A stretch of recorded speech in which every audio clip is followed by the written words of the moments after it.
There is something to be said for having a solvent country that's not dependent upon hostile foreign dictators for our energy supplies. What have you done with the house here?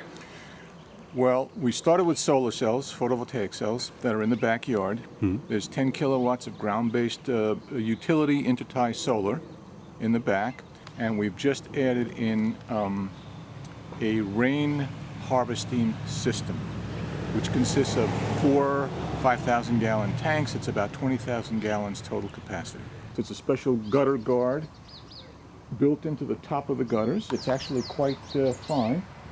And then the water goes down into the collection pipes, which run underground and around the house, and they run down the hill to the cisterns. It's all designed by Linney to take use of the natural drop in elevation from the top of the house down the hill and right into the tanks, so it fills the tanks. This is not a lot of water relative to the amount of rain that a 4,000 square foot house could catch on its roof.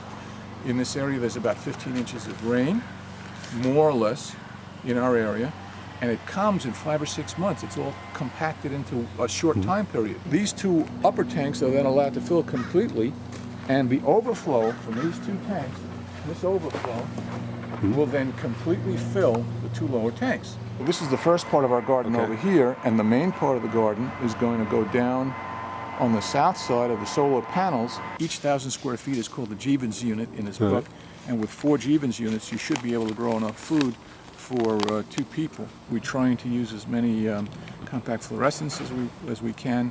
The LEDs, we're looking forward to being able to use them as soon as they get powerful enough, cheap enough, and we want to make sure that they last. Are you looking at biodiesel at all for cars, or? Right there. That's my old F-250, and that's from Western States Oil in San Jose, and they've just been told that they have to shut down operations and not give us biodiesel anymore because the state claims that the underground storage of biodiesel poses a risk to the groundwater.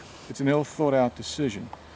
Certainly you never want to have a contest between biodiesel and groundwater, because you want to have clean water, you want to have clean groundwater, but they should be working with these people. If you're going to make them store it above ground, I think you should try and help subsidize them, because it's very important to establish a working biodiesel system in the state, hopefully with cellulosic products and not with made from food. And it's an American-made product.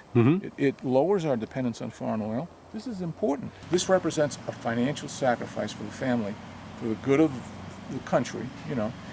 And I think our country has to learn the difference between spending money for long-term investments in infrastructure versus wasting money on short-term purchases of cheap consumer goods manufactured overseas.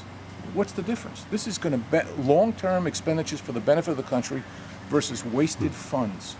We all want to be patriots, but we all can't be Navy SEALs. But we all can collect some rainwater in a barrel and cut down our use of energy. Every American can be a hero by being a conservationist.